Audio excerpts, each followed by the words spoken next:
নমস্কার বন্ধুরা, cook and চিলে সকলকে স্বাগত জানাই। আজ ভেন্ডি দিয়ে দারুণ স্বাদের একটা রেসিপি শেয়ার করব। এটা দেখতে যেমন লোভনীয় হয়, খেতেও কিন্তু ততটাই সুস্বাদু হয়। এটা আপনারা রুটি, লুচি, পরোটার সাথে সার্ভ করতে পারেন আর খেতেও ভীষণই টেস্টি হয়।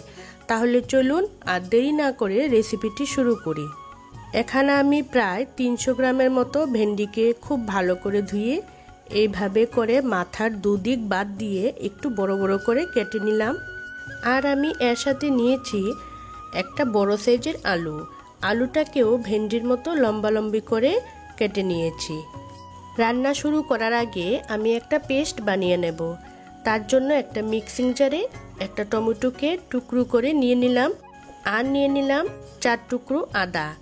তার সাথে নিয়েছি 5-6টা কাঁচা লঙ্কা আর নিয়ে নিলাম 10-12টা রসুনের কোয়া আর নিয়ে নিচ্ছি 1 চামচ গোটা জিরে। এবার জল ছাড়া পেস্টটা আমি করে নেব। তো খুব ভালো করে পেস্টটা আমি করে নিয়েছি। এবার চলুন রান্নাটা শুরু করি।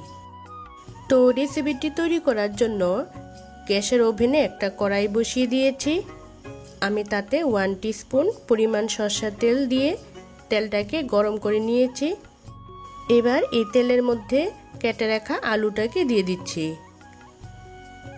আলুটাকে অল্প একটু হলুদ গুঁড়ো আর লবণ দিয়ে একটু ভেজে নেব। তো আলুটাকে 2-3 মিনিট নাড়াচাড়া করে এইভাবে ভেজে নিয়েছি।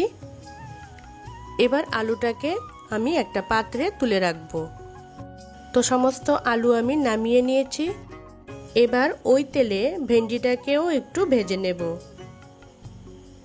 ভেন্ডিটা কিন্তু খুব কড়া করে ভাজবো না, 1 থেকে 2 মিনিট একটু নাড়াচাড়া করে ভেন্ডিটাকে ভেজে নেব।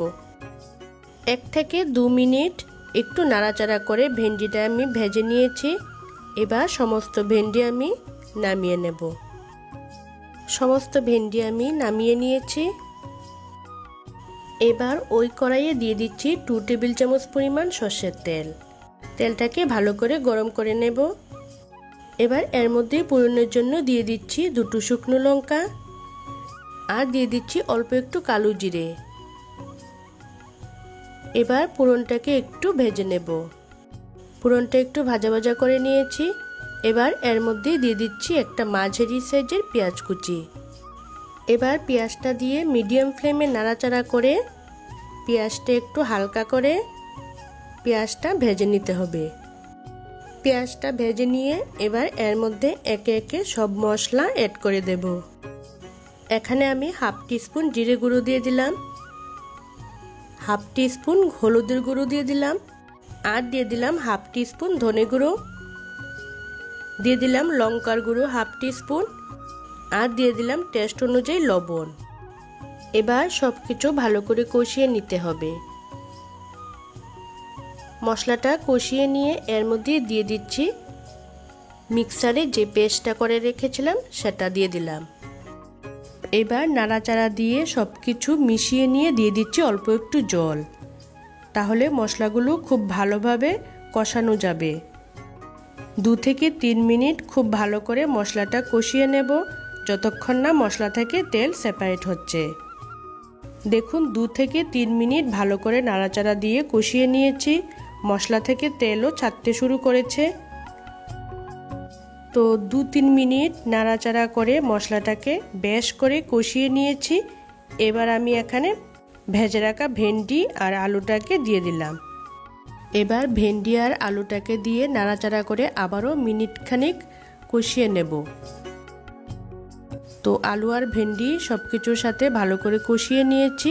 এবার এর মধ্যে আমি দিয়ে দেব পরিমাণ মতো জল। খুব বেশি কিন্তু জল দেওয়ার দরকার নেই। ভেন্ডির তরকারি কিন্তু একটু মাখো মাখো হলেই ভালো হয় খেতে। আর ভেন্ডি এমনিতেই নরম সবজি, তাই খুব বেশি জল দিয়ে ফুটানোর কোনো প্রয়োজন নেই।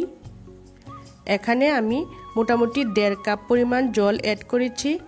এবার জলটা দিয়ে একটু নাড়াচাড়া করে দিচ্ছি। এবার আমি একটা ঢাকনা দিয়ে মিনিট 4-5 মিডিয়াম ফ্লেমে রান্না করে নেব। 4-5 মিনিট পর ঢাকনাটা তুলে নিলাম। এবার এটাকে আরেকটু নাড়াচাড়া দিয়ে বেশ একটু মাখো করে নেব। এবার এর মধ্যে দিয়ে দিচ্ছি অল্প একটু গোলমরিচের গুঁড়ো আর দিয়ে দিচ্ছি অল্প একটু গরম মশলার গুঁড়ো। রান্নাটা আমার হয়ে গেছে। গ্যাসটা বন্ধ করে কিছুক্ষণ স্ট্যান্ডিং টাইমে রেখে দেব। তাহলে বন্ধুরা দেখলেন তো কত সহজে ভেন্ডি দিয়ে দুর্দান্ত স্বাদের রেসিপি তৈরি করে নিলাম। খেতে ভীষণ টেস্টি হয়।